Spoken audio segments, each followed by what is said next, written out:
الحمد لله رب العالمين وصلى الله وسلم وبارك على نبينا محمد وعلى آله وصحبه أجمعين. ما بعد، أيها الأحبة في الله، waxaan ku jirnaa bishii Shacbaan ee ka horeysay bisha Ramadaan. waqti walba iyo xilli walbana wuxuu leeyahay cibaadaad munaasab ah oo nabigeena salawaatu rabbi wa salaam alayhi ka sugan, ama si guud ama si gaar ah. bishan cibaadaad fara badan bilihii kale kula mid tahay, laakiin nabigeena salawaatu rabbi wa salaam alayhi waxa uu si gooniye ugu khaas yeeli jiray inuu soonka badiyo, bishan inuu soonkeeda badiyo. Aisha waxay leedahay radiyallahu ta'ala anhuma, ma arkin nabi Muhammad sallallahu alayhi wasallam oo bisha Shacbaan soonka uu soomayo bil kale soomaya ma arkin. soonka ugu badan ee sunnaha ah bisha Shacbaan buu nabi Muhammad soomi jiray bay tiri salawaatu rabbi wa salaamu alayhi. xadiidka riwaayo kale oo tiisa waxay leedahay Aisha radiyallahu ta'ala anhuma, nabigu bisha Shacbaan oo dhan waa wada soomi jiray. riwaayo kalena waxay leedahay Shacbaan oo dhan buu soomi jiray in yar mooyee, wax yar ayuu afuri jiray, inteeda badanna waa soomi jiray nabigu sallallahu alayhi wasallam. xadiid kale oo Aisha ay warinayso sunan Abi Daawud ku yimidna waxay leedahay nabigu salawaatu rabbi wa salaamu alayhi bisha uu ugu jecel yahay inuu soomo Shacbaan bay ahaan jirtay. soonka uu soomo yahay bisha Shacbaanna wuxuu ku xiriirin jiray soonka bisha Ramadaan. caaday u ahayd nabi Muhammad salawaatu rabbi wa salaamu alayhi. marka waxa haboon bishan in la badiyo soonka, لأن سيدة النبي محمد صلوات ربي والسلام عليه haddaad aragto isagoo cibaado meel ku khaas yeelaya, ama waqtiyada kamida cibaado ku khaas yeelaya,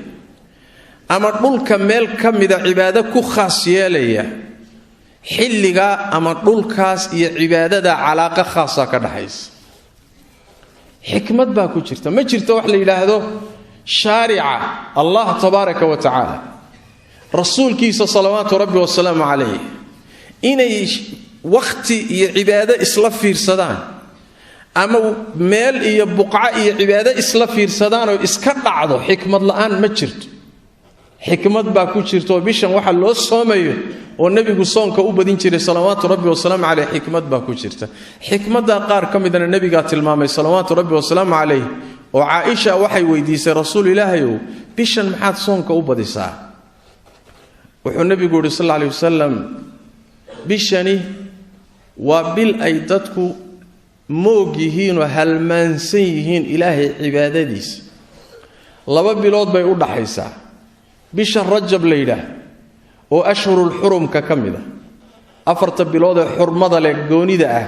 bay kamid tahay, iyo bisha Ramadaan oo bishii soonka iyo cibaadaadka ah. labada bilood oo bilaha xurmada leh kamid tahay, midna ay bishii Ramadaan ba tahay. labada bilood bay u dhaxaysaa, dhexday ka baxdaa. marka dadka badankood iyagoo moog oon kaba warhaynin oo cibaadada ilaahay iyo taacadiisa halmaansan bay bishu dhaaftaa. sidaas daraadeed baan soonkeeda u badinayaa buu nabigu yiri salawaatu rabbi wa salaamu alayhi.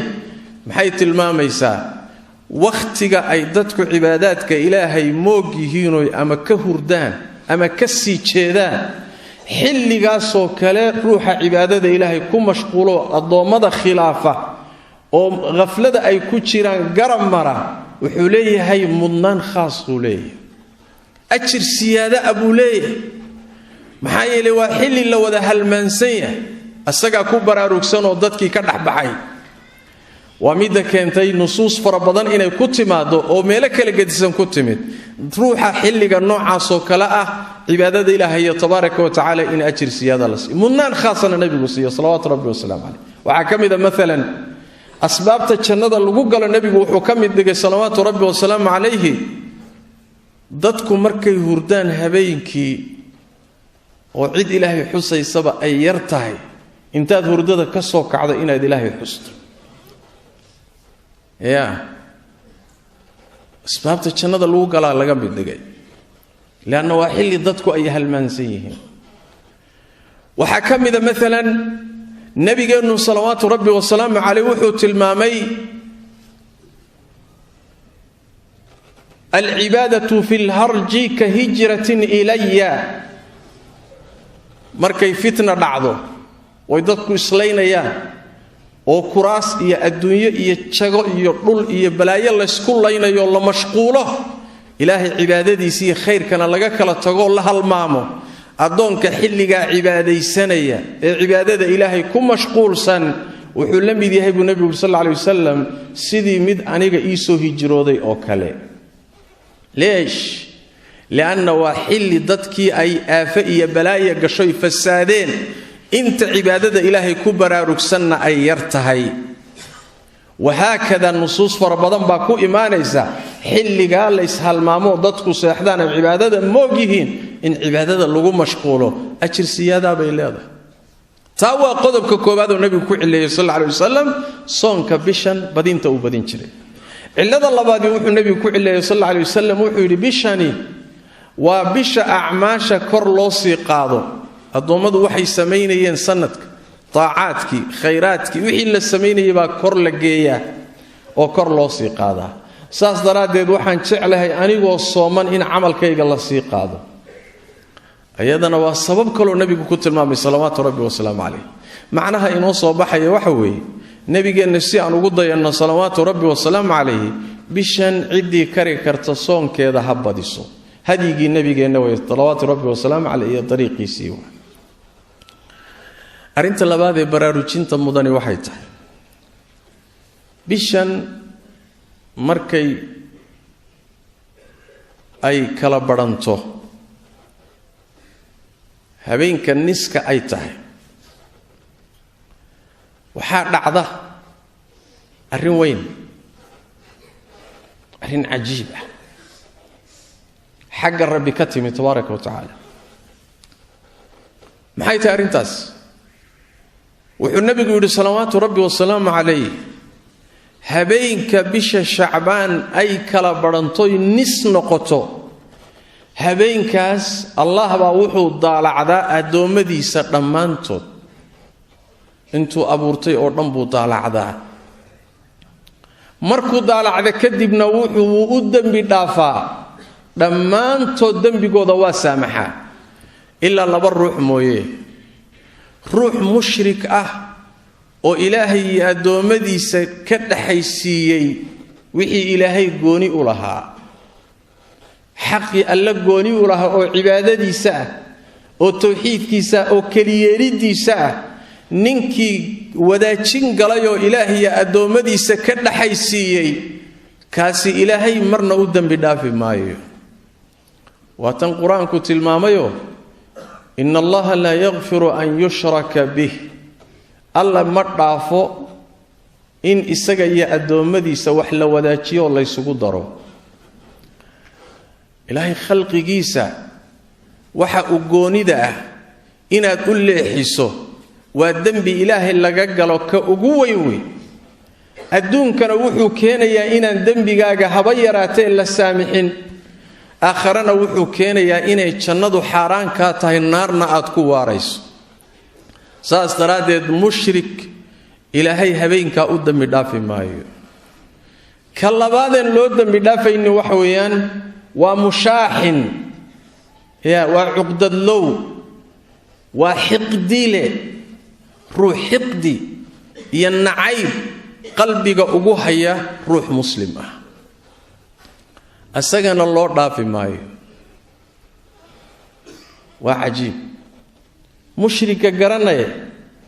kan uurka ka jiran ee muslimiinta colaada u haya ama xiqdiga u haya ama u xanaaqsan maxaa lagu maagay sababtu wax weeyaan u fiirso meesha la geeyay isaga iyo mushrigii baa la isgarab dhigay waa la fogeeyay waxaan meesha ka fahmaynaa ilaahay tabaaraka wa tacaala dambiyada laga galo kuwa ugu waaweyn waxaa ka mida inuu qalbigaagu jiran yahay oo u jiran yahay dadka ilaahay addoommadiisa ee mu'miniinta ee muslimiinta ah waad nacab tahay xiqdi baad u haysaa xasad baa kugu jira nacayb baa kugu jira waa wixii ilaahay diiday tabaaraka wa tacaala meesha keliyana ma ahe munaasabaad fara badan xiqdiga iyo caloolxumada kugu jirteed muslimka u hayso waxay keenaysaa meelo fara badan inaad ilaahay naxariistiisa ka qado dambi dhaafkiisa ka qado halis u gasho rabbi cadaabkiisa iyo cuquubadiisa tabaaraka wa tacaala waxaa nabigeenna ka sugan salawaatu rabbi wasalaamu calayh inuu yidhi maalin kasta oo khamiisa iyo maalin kasta oo isniin ah acmaasha addoommada kor loo qaadaa ilaahay baa acmaasha loo geeyaa markaasaa ilaahay wuxuu u dambi dhaafaa cid kastoo addoommadiisa ka mida ilaa cid mushrigoo ilaahay addoommadiisa xaqii alle ka dhaxaysiiyey mooye yaa kale nin kalaas isagana aan loo dhaafayninoo maalinkaasi isagana aan khamiista iyo jumcada marka acmaasha la qaaday aan loo dambi dhaafayn waa kee wuxuu nabigu sal lla lay wasalam waa ruuxa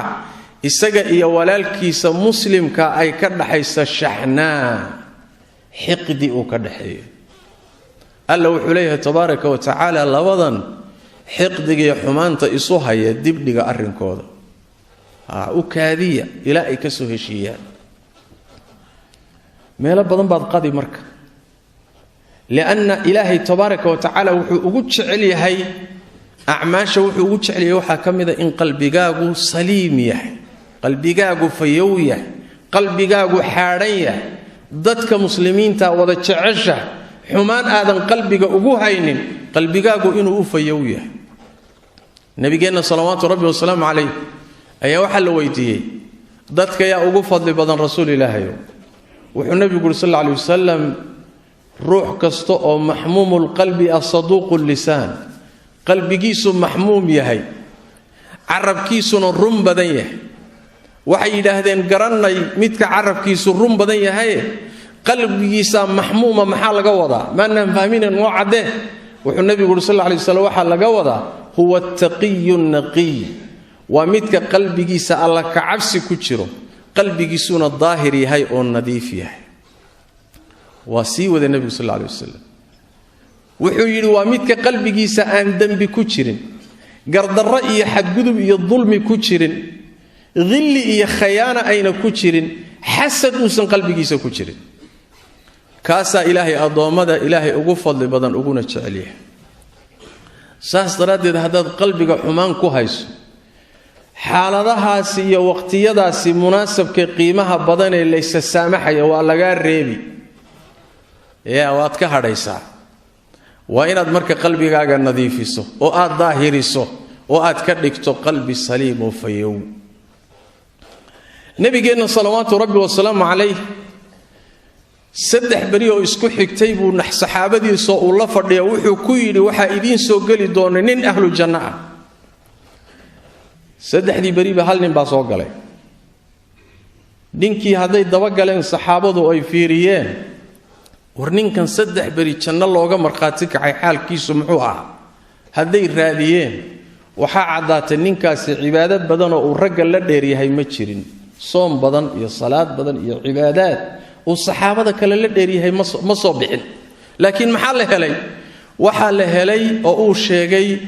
hal habeen ama seexanin anigoo qalbigayga ruux muslima xumaan ugu haya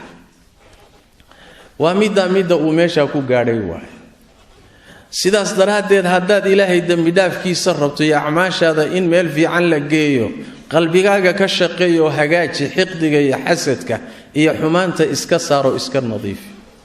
allah tabaaraka wa tacaala mu'miniinta markuu tilmaamayay saddex qaybood buu ka dhigay fi suurati al-hashr qaar waa muhaajiriin qaarna waa ansaar qaarna waa qolada saddexaad oo tilmaantan la siiyo walladina jaa'u min ba'dihim labada gadaashooda kuwa yimid ee muuminiinta damba ah ee dib ka yimid yaquluna rabbana ighfir lana wa li ikhwanina alladhina sabaquna bil iiman waxay dhahayaan rabbiga noo dambi dhaaf annaga iyo walaalahanagii nooga horeeyay iimaanka noo dambi dhaaf wala taj'al fi qulubina ghillan lil ladina aamanu qalbiga naga allah xiqdi ha gelinin xiqdi aanu hayno dadka muuminiinta ilaahu qalbiga ha naga gelin marka xiqdi haduu qalbigaaga haysto dib kugu filani waa ku hayaa dib in kugu filani waa ku haysataa aimada salafka ridwaanullaahi calayhim qaar kamida waxay ku fasireen xadiidkaas uu nabigu sallallahu alayhi wasallam habeenka shacbaan ay kala baranto ilaahay waa u dambi dhaafaa adoomadiisa ilaa mushrik iyo mushaahin mooye aimada salafka qaar kamida waxay ku fasireen mushaahinka waxa laga wadaa waa ninka saxaabada nabiga sallallahu alayhi wasallam uqdada iyo nacaybka u haya sida imaam awzaa'i alayhi rahmatullahi ku fasiray waxaan shaki ku jirin xiqdiga kugu jira dadka aad u hayso sida ay ilaahay ugu kala dhow yihiin buu dambigu u kala weyn yahay dad xiqdi iyo xasad iyo nacayb loo qaado waxa ugu daran uguna dambi weyn saxaabadii nabiga sallallahu rabbi wa salaamu alayhi lianna waxay ahaayeen awliyadii ilaahay doortay ummadda nabi maxamed ka xushay saabiqiintii bay ahaayeen ardadii nabi maxamed bay ahaayeen kuwii quraanka iyo sunnadaba lagu amaanay lagu taskiyay bay ahaayeen kuwa markaad xaqdi iyo xasad u qaado shaki ma laha hadaadan gaal ahayn ina dambiile xaq aad uga fog inaata maxay ilaahay tabaaraka wa taala quraanka kariimka wuxuu ku sheegay markuu ka hadlay saxaabadii nabiga iyo siday nabiga u garab istaageen u xoojiyeen ay dhinacyaha uga galeen oo diinta u xoojiyeen allah wuxuu yiri tabaaraka wa taala liyaghiidha bihimul kuffar gaalada in lagaga xanaajiyo oo ciil la bado daraadeed buu allah saa u yeelay ninka xanaaqsan ee ciilkii cadhada u haya saxaabadii nabiga sallallahu alayhi wasallam aayada waxa laga qaadanayaa inuusan muslim ahayn aymadii salafka qaar kamidana saa u daliishada ridwaanullaahi calayhim sidaas daraadeed saxaabada inaad cuqdo u qaadaay mas'ala sahlan ma aha cuqdada iyo xiqdiga la qaadato ugu culus waxa soo raaca aymadii salafka ridwaanullaahi calayhim ardadii saxaabadu taabiciintii kuwii ka dambeeyay aymadii saddexdii qarni culimada muslimiinta ee sunnada u taagan ee diinta faafinaya kuwaasa ugu daran inaad xiqdi iyo cuqdad u qaado